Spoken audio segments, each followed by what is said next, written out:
We always love to talk motorsports. Who better to do it with than Dan Wheldon, the defending and two-time champion of the Indianapolis 500. Dan, welcome to the FDH Lounge, sir. It's a pleasure to have you in tonight. Yeah, thank you very much, and thank you for the very kind introduction. Well, it was the least we could do. You really have had a great career, and we're so pleased to have you on with us here tonight. What a just unusual situation you find yourself in right now. Having come into the situation, you were able to get a ride for the Indianapolis 500. You were able to make that happen, and with that ride, to win the race, and at the very end there, with that very remarkable climax to the race, to get past J.R. Hildebrand, the man who replaced you in your previous ride. I mean, it almost seems too fantastic to believe, doesn't it? Well, I mean, the Indianapolis 500 for me was phenomenal. That's certainly a race I'm incredibly passionate about. It's one of those races where you need to be in the right situation to win, and to join my old friend Brian Herter, my old teammate, was obviously special for me. We didn't join forces because we were friends. I think we joined forces because we really felt very confident in one another's ability, and there was a huge amount of trust there. And, for me, he was able to give me a package to win. He collaborated with Sam Schmidt's team. And I got to tell you, right from the get-go, it just, we were very, very competitive. And for me this year, I had a tough couple of years just recently. They didn't go the way I liked. I felt like I was perhaps not enjoying the motor racing like I should be, like I have done in the past. And, it was important for me to get back into a situation that not only is very competitive, but also one that I enjoy. And, it might be a mistake of mine. I've been blessed with some offers, and it's, some people have reported that it was because they couldn't pay me enough that I didn't take them, and that's certainly not the case. My management have got me in a situation where, I'm really very comfortable with my financial situation. It's about being in a seat that's competitive first and foremost, and then obviously a situation that I enjoy. And like I say, Brian gave me that opportunity for Indianapolis. Hopefully we can continue with Brian, but, if not, I have to continue to work hard to find something that, I really am going to enjoy and feel competitive in for at least 2012 and beyond, if not, before the end of this season. Well, certainly viability is got to be the utmost thing on your mind, yes, because you've certainly got to have a team that you can feel confident that you have a legitimate chance to go out there and win the race. In the meantime, your visibility is strong, not just as the winner of the biggest race of the year, but dabbling in a little bit of broadcasting here. You got a chance with Versus to go out there and call a race. So you're joining a long list of drivers throughout history who have dabbled on that side of the glass. How's it feeling to you thus far? It's been fantastic. Versus were kind enough to offer me that opportunity. And, like I tell everybody at Versus, it's for me very important. Whenever I do something, I always want to do the job to the best of my abilities. And so, I've been actually surprised at how much you have to prep to do a good job. But, I'm very passionate about racing. It's all I've ever done all my life. I really do love the IndyCar series. I like working alongside Bob Jenkins and Jan Beekes and, everybody that forms the production staff that put on the race. And, for me, it's doing something I love. Obviously I want to be in the race car, but, that's not doable right now. And so, this is another opportunity that like I say, I've really, really been enjoying. I just recently signed to be the 2012 IndyCar, test driver with Brian Herter Autosport, so that's going to keep me busy too. So between the, commentating on Versus, the Indianapolis 500 and this, testing deal that's coming up, it's turning out to be a much busier season than I thought, but, I'm really enjoying it. Do you feel like it's the kind of season that can refresh you a little bit, particularly coming off of the last couple of years, and you alluded to potentially not enjoying that as much as you might have liked? Do you feel like something like this, I mean, you've tasted great success this year, but you've also kind of gotten a break at the same time. Is this the kind of thing that can really get your battery charged for the next phase of your career? You know, I've got to be honest, having this break, I've always been extremely motivated in whatever I, tried to achieve. And so I don't think it's kind of remotivated me. I don't think it's kind of re-energized me, to be honest. I think what it's done is it's made me appreciate just how much I love IndyCar racing and how much I love being part of this series and just driving the cars. That is really what this break has done for me. And so when you get in the car, it's I just think like I say, you just appreciate the fact that you're driving something so cool, to tell you the truth. And for me, it's been Indianapolis was incredibly enjoyable. I think I look at the racing now from a slightly different perspective. I think certainly being involved with Virtus has made me appreciate that side of racing too, and how important that is to develop those relationships and help the sponsors on the other side of the fence. So it's been I think it's been it's just been very good for me in order for me to appreciate just everything about motor racing and how much I enjoy it and how much I want to continue driving for a long time. Well said, because you really are living a dream with the success that you've had. I mean, a dream of so many, like myself, who grew up watching Indy over the years, and Mears and Unser and Andretti and all of the greats, and who were just kind of enthralled by the whole open wheel thing. But speaking of open wheel, of course, where you come from, obviously originally in England, the form of open wheel that's bigger over there is F1. And in past years, I have seen that you've displayed a certain openness to that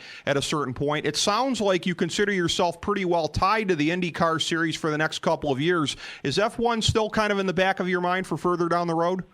Well, honestly, right now I have the testing deal, and that's going to keep me kind of very busy, and that's what I'm going to focus on through the beginning of October at the very least. But up until this point, I don't have anything confirmed for 2012, and for me, it's very important to remain current. So if there's not an opportunity in IndyCar racing, I'm hoping that there will be. I'd like to say I'm confident, but I was confident last year and it didn't work out for me in the off season. But I will have to consider other options. I think I think it would be very difficult for me to break into Formula One right now. My management have certainly got some good contacts there, but I just don't think that opportunity is going to arise. Certainly, from a race seat perspective, maybe there'd be the opportunity to test, but that doesn't interest me too much. But there's obviously NASCAR that I could consider, but I would say my primary choice and certainly my focus right now is to be full time in the IndyCar series in 2012. Well, it's been amply demonstrated over a period of time how difficult it can be to make the jump to NASCAR. I don't know that it was necessarily fully appreciated how much of apples and oranges the two circuits really can be until some of the really great open wheel drivers have gone over there and not tasted a lot of success. Somebody I have to ask about who is very famous on your circuit, of course, for any number of reasons, marketing as well as on the track. Danica Patrick, of course, now toying with the idea of moving further into NASCAR. How would you rate the chances of someone like her if she decides to commit to that a little bit more? Well, I think when you look at the talented people like Juan Pablo Montoya and Tony Stewart, there's certainly perhaps a longer period than in some of the other formulas to adjust. It seemed to take 1, 2 to 3 years, and Tony Stewart was perhaps an exception because of the team he was in and the amount of practicing he did. But it's certainly very, very different from what I would call an open wheel background. The cars are much heavier. The tires are considerably smaller, and there's still a lot of horsepower. So it's very, very different. I think it certainly can't be underestimated. I think when you consider the competitive nature of NASCAR right now, it's pretty impressive. There's a ton of people that you can consider potential winners, weekend in, weekend out. So, I think it will take her time. I think honestly, and this is just my opinion, if you're going to do something like that, you have to commit to it wholeheartedly. I don't think you can jump, back and forth between IndyCar racing and NASCAR. I think the people in NASCAR are too good, and you'd be, doing them an injustice thinking that you could do it that way. I think it will certainly be difficult for her. I think, honestly, I think she's done a reasonable job considering she's bouncing back and forth. And, you just have to wait and see. But certainly the learning period in NASCAR for somebody coming from open wheel seems longer than if you would perhaps to go into another formula. Oh, exactly. And in addition to all the great names that you mentioned, a gentleman from my home state of Ohio, Sam Hornish, we've seen how he has struggled to acclimate to a NASCAR and just how great that guy was in open wheel. That just shows you the differences right there. In terms of the migration of drivers between different circuits, something that I'm curious about, with you having won your second 500 this year and the first one having been in 2005 when the open wheel circuit, there was two at the time. You had Champ Car going as well, and the field at that time versus what the field was now. What was your perspective on winning it a second time when obviously a couple of these guys have gone to NASCAR and not come back, but by and large, nobody can dispute the strength of the fields 2009, 2010, 2011. That wasn't always the case at every point during the time when there were the two domestic open wheel circuits here. Did you take any greater sense of accomplishment from the second championship, or was it roughly about the same? No, I think, to be honest, it was very similar. What you've got to remember is whenever you're racing in the Indianapolis 500, you've got the best of the best teams, and those teams are not going to put people in those cars that are not talented. So when you consider that just as teammates alone, I had Tony Kanaan, Dario Franchitti, Brian Herder. And then, like you talked about, Sam Hornish. I mean, these are incredibly talented race car drivers. So I have to say, if you're racing up front, it doesn't matter what year they for me, they've all been very, very competitive. I would say the depth of the field this year was perhaps deeper than it's ever been. But in all honesty, the top 10 to 15 any year that I've raced in the 500, it's been incredibly tight, incredibly competitive, and it's one of those races where it doesn't matter what year you compete. If you don't execute that race perfectly, you're not going to win, and that's what makes the Indianapolis 500 so rewarding to everybody involved. There's so much preparation that goes into it. There's so much hard work. And, you have to execute everything. Like, there's not one thing you can let slip come race day, because otherwise you're not going to win. And I love that challenge of it. But, I just love driving that racetrack. It's a phenomenal racetrack. There's a great amount of history and tradition behind it.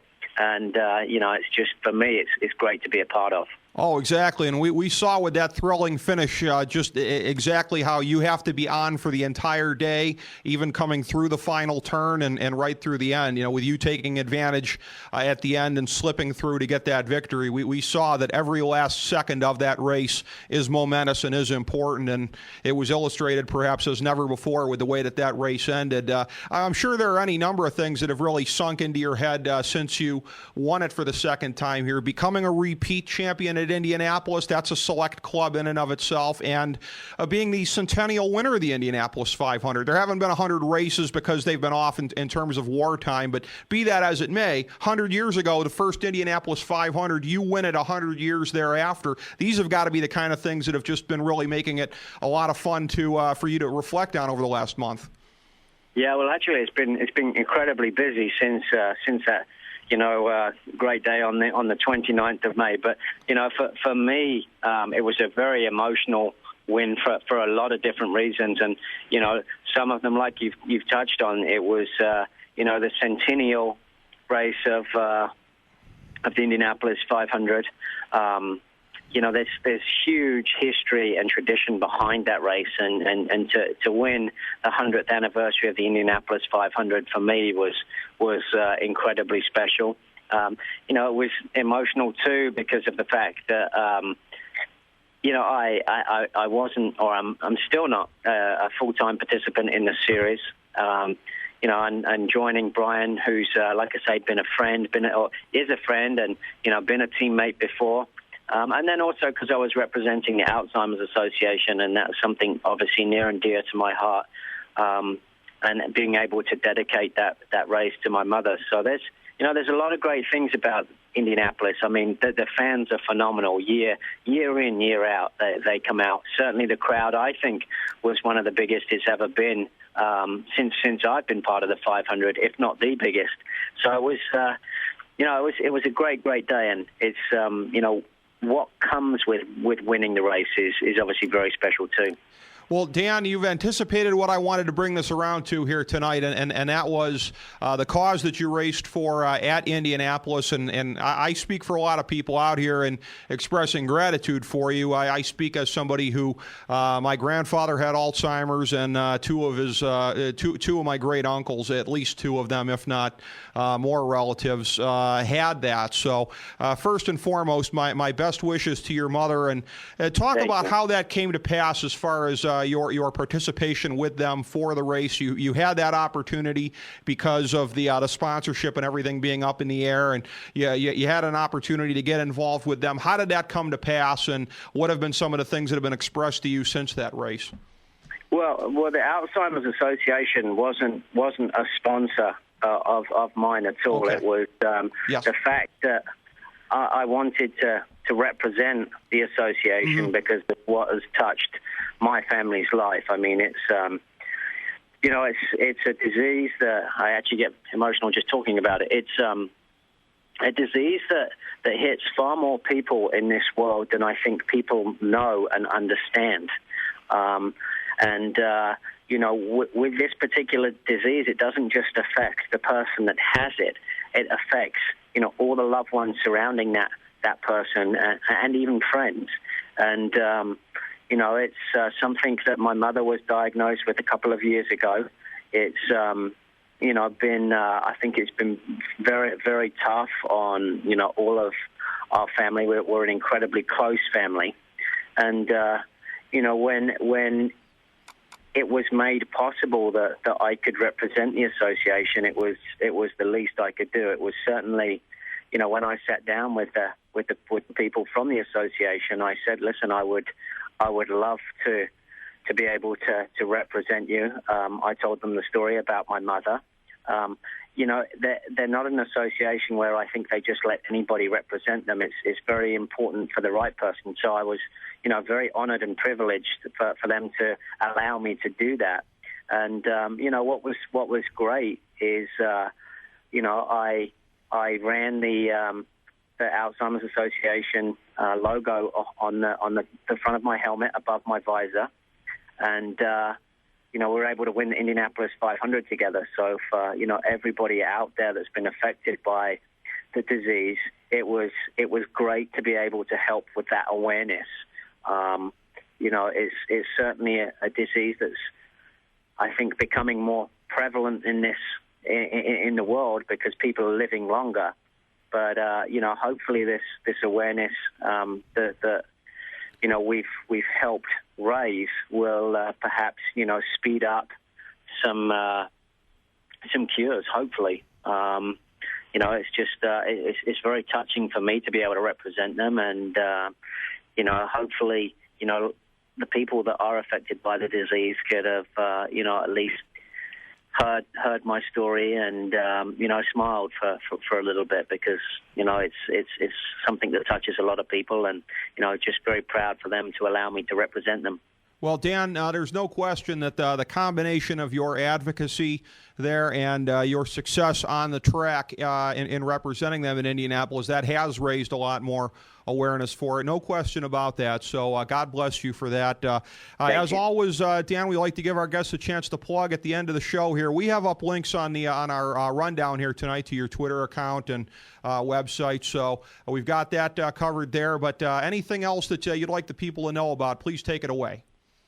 Well, you know what? One of the greatest comments I've had just recently is Mario Andretti was watching the race on TV, and he was very impressed with my commentary. So I was incredibly happy about that. But you know, the feedback that I've got from the fans and the support that I've had from the fans, whether it be through my Twitter handle at Dan Wheldon or on my website, which is www.danwheldon.com, or just in person, has been absolutely phenomenal. Obviously, I want to be part of the IndyCar series full time, and there's times where it is very tough. But you know, like I say, first and foremost, from all the fans, I truly appreciate all the support. Obviously, to the people that are affected by the Alzheimer's disease, we're trying to do as much as we can through the Alzheimer's Association, and I appreciate all the donations that people have made.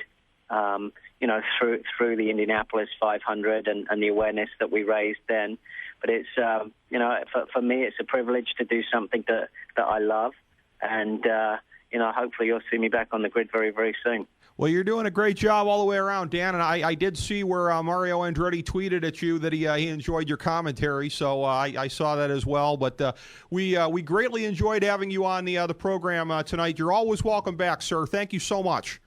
Thank you very much. And you guys have a nice evening. I appreciate it. Thank you, Dan. Appreciate it. All right, everybody. The great Dan Wheldon, Indianapolis 500 champion and two-time winner at the Indianapolis 500.